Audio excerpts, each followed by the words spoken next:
The streets of Los Angeles in the 1990s were a maze of contradictions. On the surface, you had the glamour of Hollywood and the promise of the American dream. But beneath this shiny exterior, a dark story was unfolding within the walls of the LAPD's Rampart Division.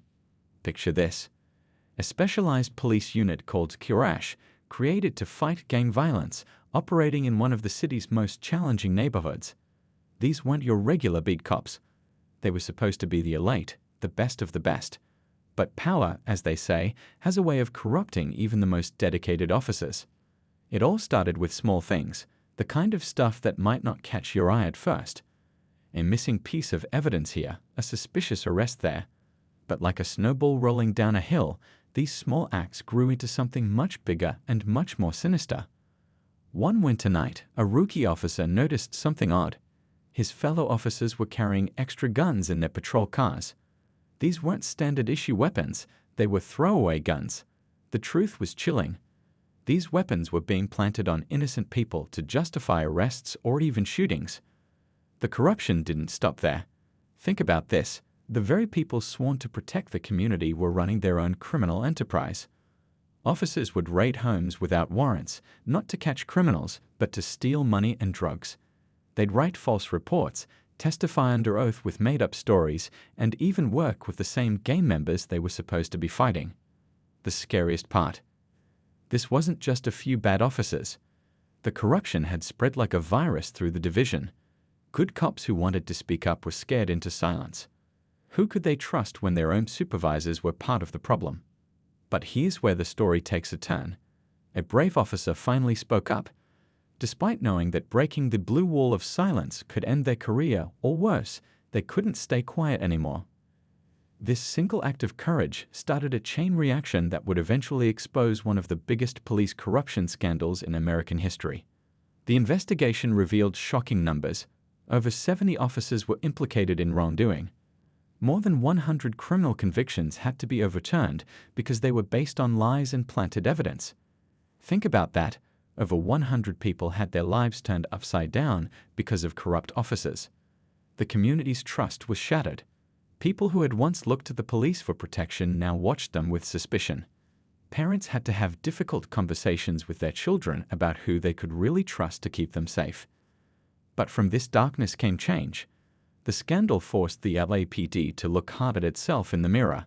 New oversight measures were put in place. Training was revamped. The department had to rebuild itself from the ground up, piece by piece.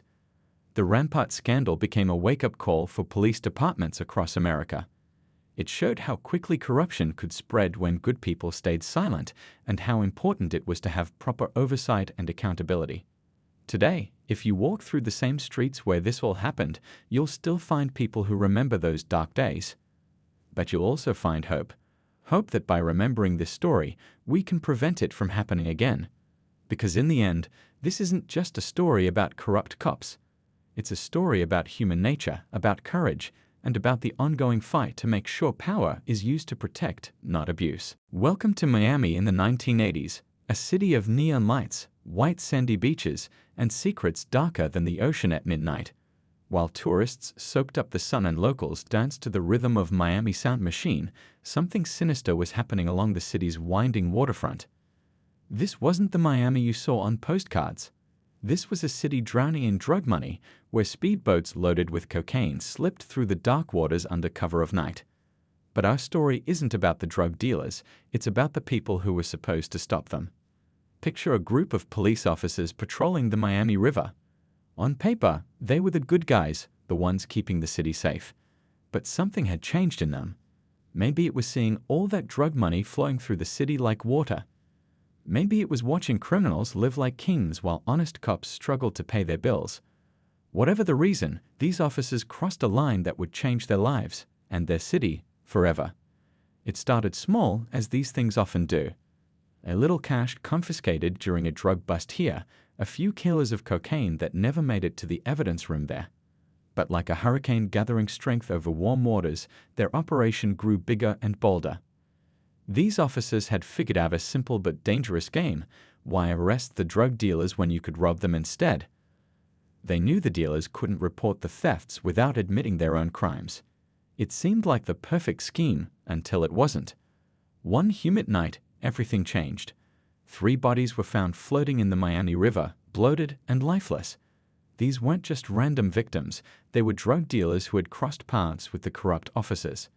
The discovery sent shockwaves through the city. Even in Miami, where violence had become almost routine, this was different.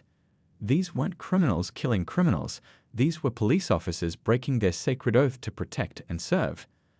The investigation that followed was like pulling on a loose thread that eventually unraveled an entire sweater.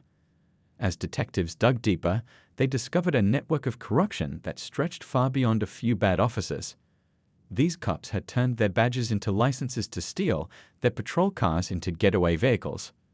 But here's the thing about Miami, it's a city of survivors. As the truth came to light, honest officers within the department refused to look the other way. Community members, tired of living in fear, began to speak up. Slowly but surely, the wall of silence began to crack. The scale of the corruption was staggering. Officers had stolen millions in drug money, sold confiscated narcotics back to dealers, and committed crimes that would have made the very criminals they were supposed to arrest blush. The investigation revealed how power, greed, and the intoxicating allure of easy money had corrupted those sworn to uphold the law. The fallout was massive. Public trust in the police department plummeted. Parents who had taught their children to look for a police officer if they were in trouble now warned them to be careful around anyone with a badge. The city's reputation, already tarnished by the drug trade, took another heavy blow. But from this dark chapter emerged determination to do better.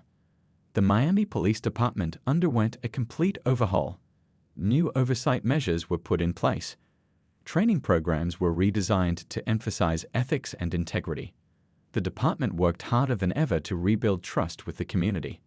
Today, if you visit Miami's riverfront, you'll find a different city. The neon lights still shine and the beaches are still beautiful, but there's something else too, a hard-won wisdom. The story of the Miami River Cops serves as a reminder that the line between right and wrong isn't always as clear as we'd like it to be, but crossing that line has consequences that ripple through generations. This wasn't just a story about corrupt cops or drug money. It was a story about human nature, about the choices we make when we think nobody's watching, and about the courage it takes to stand up for what's right, even when it feels like the whole world is against you. Most importantly, it's a story about redemption, about how even the darkest chapters in a city's history can lead to positive change if we're willing to learn from our mistakes. The streets of Philadelphia tell many stories, but this one starts in the offices of the city's narcotics unit, where the line between right and wrong became dangerously blurred. A young officer, fresh from patrol duty, transferred to narcotics with dreams of making her city safer. Little did she know, she was about to uncover one of the biggest police corruption scandals in Philadelphia's history. Think about your first day at a new job, the nervousness, the excitement, the hope of doing something meaningful. Now imagine discovering that your new workplace isn't what it seems at all. That's exactly what happened in this narcotics unit, where routine drug busts weren't routine at all. At first, the signs were subtle. A few dollars missing from seized money here, a suspicious warrant there. But as days turned into weeks, and weeks into months, the truth became impossible to ignore. The unit that was supposed to be fighting the drug trade had become part of the problem. The corruption had its own playbook. Officers would falsify search warrants, making up informants who didn't exist. They'd burst into homes without proper cause, knowing that drug dealers rarely complained to authorities. The money they found during raids? A good chunk of it never made it to the evidence room. Drugs seized in one bust would mysteriously reappear on the streets days later. But here's where it gets really interesting and disturbing. These weren't rookie cops making rookie mistakes. These were experienced officers who knew exactly what they were doing. They'd perfected their system over years, becoming so confident in their scheme that they barely tried to hide it anymore. One day, our officer witnessed something that crossed the final line. During a raid, she watched as her fellow officers pocketed cash, planted evidence, and roughed up suspects who weren't resisting. The moment she got home, she faced the biggest decision of her career: stay quiet and be part of the problem, or speak up and risk everything. You might think blowing the whistle on corrupt cops would be straightforward. After all, There are systems in place for reporting misconduct, right? Wrong. When you're dealing with a corrupt unit, those same systems can be used against you. Other officers could make your life impossible. Your backup might arrive a little slower when you called for help. Your reputation could be destroyed with a few well-placed rumors. Despite all this, she chose to speak up. Working with internal affairs, she documented everything: the fake warrants, the stolen money, the planted evidence. Each day she went to work feeling like she was walking through a minefield, never knowing if her cover had been blown. The investigation that followed revealed a pattern of corruption that shocked even the most cynical observers. Officers had been running their scheme for years, targeting not just drug dealers but innocent citizens too. They'd stolen hundreds of thousands of dollars, ruined countless lives, and shattered the community's trust in law enforcement. When the truth finally came out, it hit Philadelphia like a thunderbolt. Officers who had once been respected members of the force were led away in handcuffs. Cases built on their testimony began to crumble. People who had been wrongly convicted started to see their freedom restored. The cost to the city was massive, not just in terms of money paid out in settlements, but in lost trust. How do you convince people to believe in the system again when the very people meant to uphold it had abused it so badly? The damage went beyond just the corrupt officers. It affected every honest cop trying to do their job right. But here's where the story takes an unexpected turn. Instead of trying to sweep everything under the rug, the department decided to face its problems head-on. They completely rebuilt the narcotics unit from the ground up. New oversight measures were put in place. Body cameras became mandatory. Most importantly, they started listening to the community they served. Today, the Philadelphia Police Department isn't perfect. No police department is. But the lessons learned from this scandal changed how things are done. New officers are trained differently, with a heavy emphasis on ethics and integrity. The department works harder to build bridges with the community, understanding that trust has to be earned every single day. The whistleblower? She paid a heavy price for her courage. But years later, when asked if she would do it all again, her answer was simple: some things are worth standing up for, no matter the cost. Her story reminds us that real heroes don't wear capes, sometimes they wear badges, and sometimes those badges come with the heavy burden of doing what's right, even when it feels like the whole world is against you. This wasn't just a story about corrupt cops or a broken system. It was a story about courage, about integrity, and about the power of one person to make a difference. Most importantly, it's a reminder that change is possible, but only if brave people are willing to stand up and demand it. Picture yourself walking through Harlem in the early 1990s. The streets are alive with the rhythm of the city, kids playing double dutch, music floating from apartment windows, shop owners chatting with customers on the sidewalk. But in the 30th precinct, something was very wrong. So wrong that people started calling it the Dirty 30, and the name wasn't just clever wordplay, it was a warning. Let's talk about what a police precinct should be. It's supposed to be a safe haven, a place where people can go when they need help.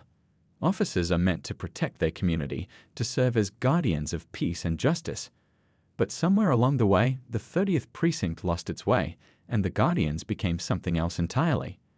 It started with whispers on the street. People noticed things, how certain drug dealers never seemed to get arrested, while others disappeared overnight. How some businesses got hassled for protection money, while others operated freely. How officers who used to walk the beat with pride now drove by with tinted windows and suspicious bulges in their jackets. The corruption had its own rhythm, as regular as a heartbeat. Officers would shake down local businesses, demanding protection money. They'd raid drug spots, not to make arrests, but to steal cash and drugs. They'd falsify evidence to make cases stick, or make cases disappear for the right price. The badge had become a license to steal. But here's the thing about corruption: it's like a poison that spreads through the whole body. Soon, it wasn't just a few bad officers. The problem had infected nearly the entire precinct.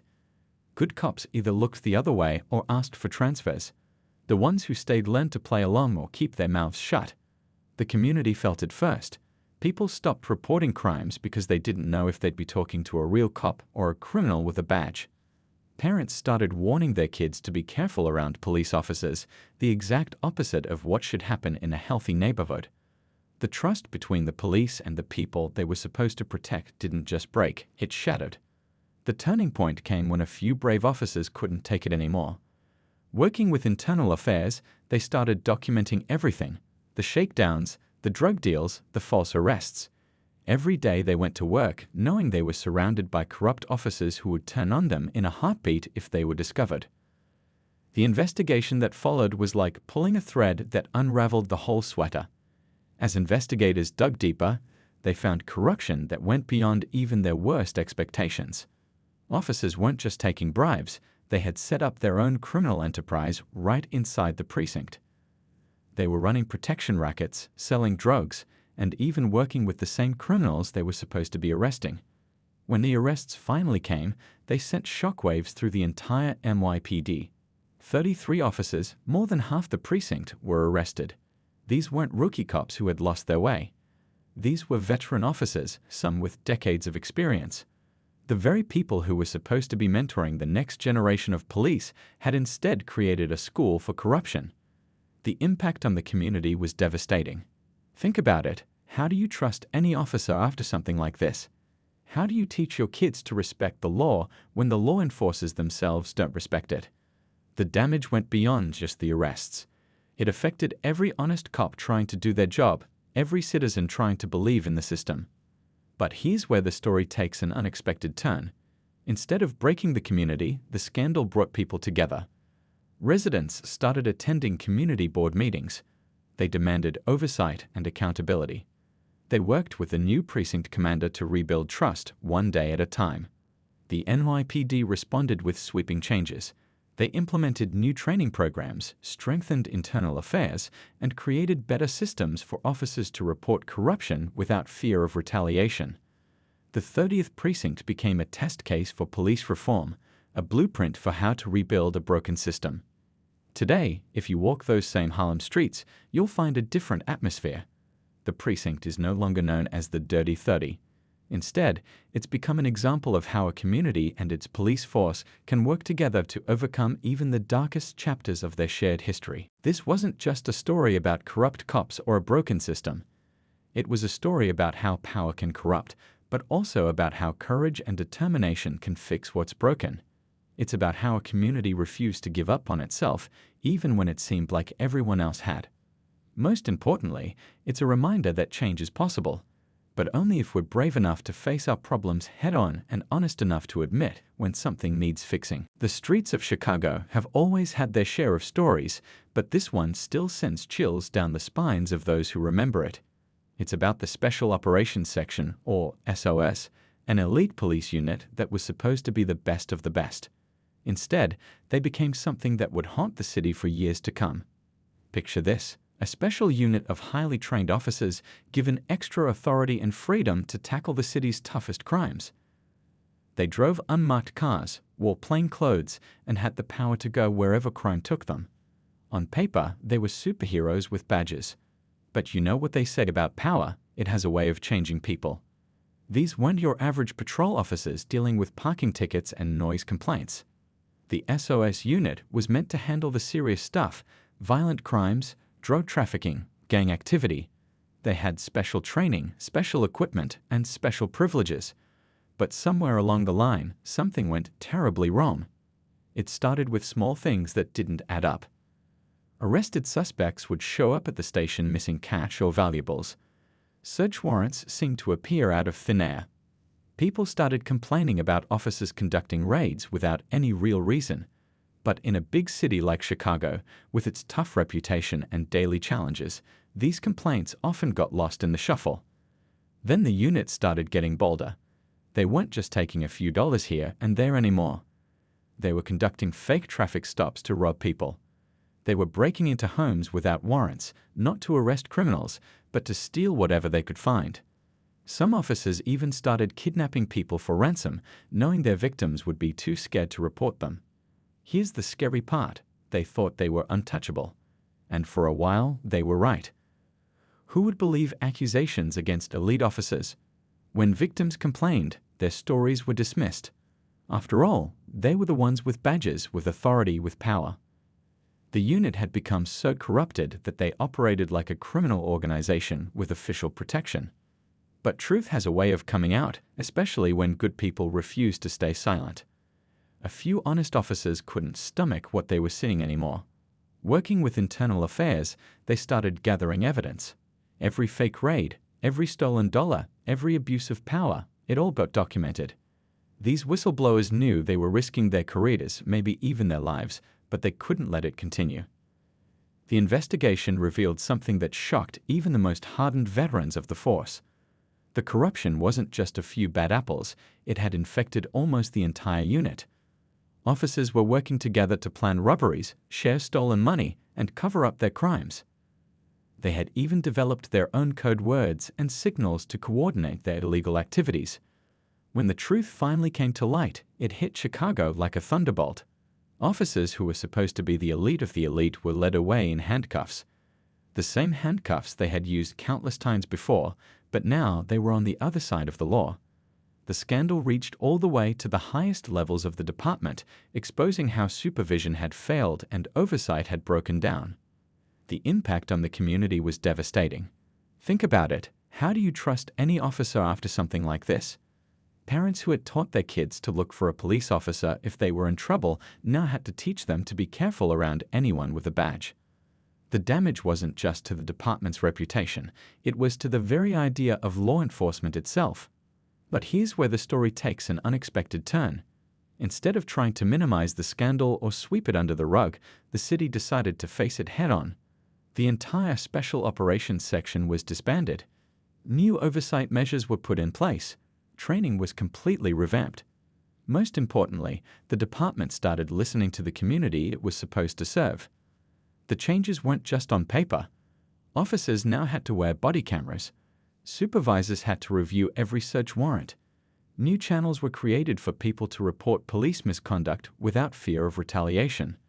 The department even started working with community leaders to rebuild trust, one neighborhood at a time. Today, if you walk through Chicago's streets, you'll find a city that learned some hard lessons from the SOS scandal. Sure, there are still challenges. There always will be in a city this size. But there's also a new understanding that power has to come with accountability, that authority has to be earned, not just given. This wasn't just a story about corrupt cops or a broken system. It was a story about human nature, about how power can corrupt even those meant to protect us. But it's also a story about courage, the courage of those who spoke up, the courage of a city to face its problems, and the courage to believe that things can change for the better. Most importantly, it's a reminder that no one is above the law, not even those who enforce it. The badge isn't just a symbol of authority, it's a symbol of trust. And when that trust is broken, it takes more than just new rules and regulations to fix it. It takes honesty, commitment, and a willingness to learn from our mistakes. The streets of Baltimore have always been tough, but this story isn't about the usual suspects. It's about the Gun Trace Task Force, an elite police unit that was supposed to get illegal guns off the streets. Instead, they became something that would shake the city to its core. A story so unbelievable that if it wasn't true, nobody would believe it. Let's set the scene. Baltimore, a city struggling with gun violence. The police department creates a special unit of their best officers to tackle the problem. They're given special privileges, unmarked cars, and the freedom to work across the entire city. Their mission: get guns off the streets and make Baltimore safer. Simple enough, right? Well, that's how it started. But power has a way of corrupting people, and these officers had a lot of power. They could stop anyone, search anything, go anywhere. At first, they were bringing in results: guns seized, arrests made, stats looking good. But behind those impressive numbers, something dark was brewing. You see, these officers figured out something dangerous. They had so much authority that almost nobody questioned them. Want to pull over a car? Just say you smelled drugs. Want to search a house? Just claim you had a tip from an informant. Want to rob someone? Well, who would believe a criminal over a cop? The corruption started small but grew like a cancer. They'd pull over cars carrying drug money, take some cash for themselves, and let the drivers go. They'd raid houses, not to make arrests, but to steal whatever they could find. They even started carrying BB guns in their cars. Want to guess why? To plant them on people if they needed an excuse for a search or an arrest. But here's where it gets really wild. These weren't just random acts of corruption. The unit had turned into a criminal enterprise wearing police badges. They were working overtime hours they never actually worked, claiming thousands in false overtime pay. They were robbing drug dealers, then reselling the stolen drugs through their own network of dealers. They were even conducting traffic stops just to rob people, taking their money, watches, whatever they could get. The scariest part: they thought they were untouchable. And for a while, they were right. Who would believe accusations against elite officers? When victims complained, their stories were dismissed. After all, these were decorated officers with impressive arrest records, the perfect cover for their crimes. But you know what they said about houses built on sand? Eventually they fall. The FBI started investigating, and what they found was shocking. The corruption wasn't just a few isolated incidents. It was systematic, organized, and had been going on for years. These officers had stolen hundreds of thousands of dollars, planted evidence, falsified reports, and committed crimes that would make even hardened criminals pause. Think about the impact on the community. People were already wary of the police, but this was beyond anything they could have imagined. The very unit created to make them safer had become a threat to their safety. Parents who had taught their kids to trust the police now had to teach them to be careful around officers. The damage to community trust wasn't just deep, it was devastating. When the arrests finally came, 7 officers from the unit were charged. These weren't rookie cops who had lost their way. These were veteran officers, some with decades of experience. The trial revealed details that seemed more like a crime thriller than real life. Officers testified against each other, revealing how deep the corruption went. The stories they told, of robberies, drug deals, and planted evidence, shocked even those who thought they'd seen everything. The fallout was massive. Hundreds of cases had to be reviewed, and many were thrown out. People who had been wrongly convicted started being released from prison. The city had to pay millions in settlements. But the real cost, the trust that was broken. How do you convince people to believe in the system again when the very people meant to uphold it had abused it so badly? But here's where the story takes an unexpected turn. Instead of trying to minimize what happened, Baltimore faced it head-on. The police department underwent major reforms. Body cameras became mandatory. New oversight measures were put in place. Training was completely revamped. Most importantly, the department started listening to the community it was supposed to serve. Today, if you walk through Baltimore's streets, you'll find a city still healing from these wounds. The Gun Trace Task Force scandal became a wake-up call, not just for Baltimore, but for police departments across the country. It showed how easily power can corrupt and how important oversight and accountability really are. This wasn't just a story about corrupt cops or a broken system. It was a story about what happens when we give people power without proper oversight, about how corruption can spread when good people stay silent. But it's also a story about resilience, about how a city can face its darkest moments and still find a way forward. Most importantly, it's a reminder that real change is possible, but only if we're willing to face hard truths and do the work to make things better. The badge isn't just a symbol of authority, it's a symbol of trust. And when that trust is broken, it takes more than just new rules to fix it. It takes a commitment to doing things differently, to being better, to never letting something like this happen again. Let's talk about change. Real change, the kind that happens after everything falls apart and needs to be rebuilt from the ground up. We've walked through some of the darkest chapters in American policing, from the streets of Los Angeles to the waterfront of Miami, from Philadelphia's drug units to Baltimore's gun squad. But this story isn't just about what went wrong. It's about what happens next, about how we learn from our mistakes and try to do better. Think about trust for a moment. It's like a bridge between people. Once it's broken, you can't just patch it up with a quick fix.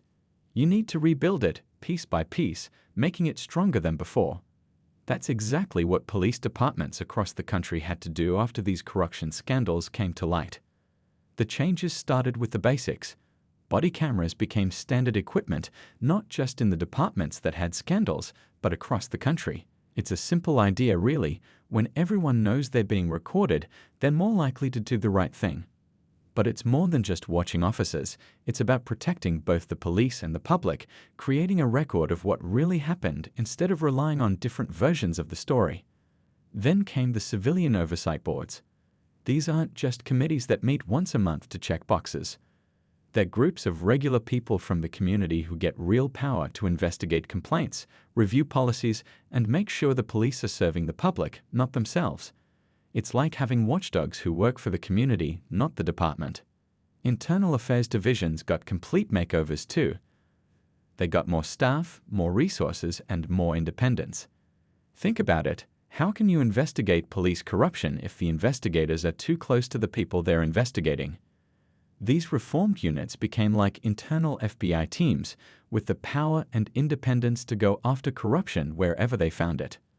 But perhaps the biggest changes happened in how officers are trained. It's not just about learning to shoot straight or make arrests anymore. Now, there's heavy emphasis on ethics, on community relations, on understanding different cultures and backgrounds. Officers learn about the psychology of power, about how good people can be corrupted if they're not careful.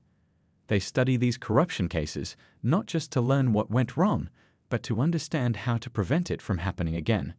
Technology played a big part in the reforms too.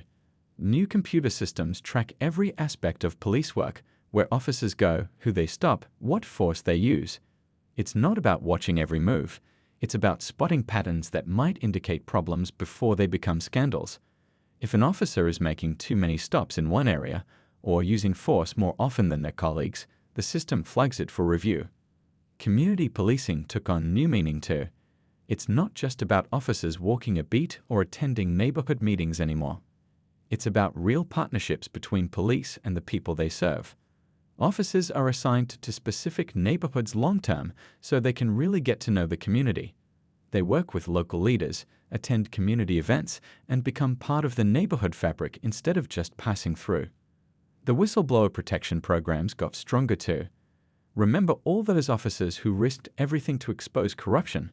Departments learned that they needed to protect these brave individuals, not punish them. New systems were put in place so officers could report problems without fear of retaliation. It's like having an emergency brake on the train. If something's going wrong, anyone can pull it. But here's the thing about reform. It's not a one-time fix. It's an ongoing process that requires constant attention and adjustment. Some departments made these changes because they had to after scandals forced their hand. Others made them because they saw what happened elsewhere and wanted to prevent similar problems. Either way, the result is a new approach to policing, one that emphasizes accountability, transparency, and trust. Today, if you walk into a modern police department, you'll see the legacy of these reforms everywhere. From the cameras on officers' uniforms to the civilian observers in the hallways, from the ethics training in the classroom to the community meetings in the evening. It's not perfect. Nothing involving human beings ever is, but it's better. And it keeps getting better because people demand it. The most important lesson from all these cases isn't about corruption itself. It's about how communities respond to it. In every city where these scandals happened, people came together. They didn't just demand change, they worked for it. They attended meetings, joined oversight boards, partnered with reform-minded officers. They showed that when people care enough about their community, they can make real change happen. This isn't the end of the story, of course. As long as there are human beings in positions of power, there will be a need for vigilance. But these cases, as dark as they were, led to real improvements in how police departments operate. They showed us that change is possible, that systems can be reformed, that trust can be rebuilt. Most importantly, they remind us that the power to make things better lies not just with the police, but with all of us. Every citizen who speaks up, every officer who refuses to look the other way, every community leader who demands accountability. They're all part of the solution. Because in the end, good policing isn't just about badges and uniforms. It's about people working together to create the kind of community they want to live in.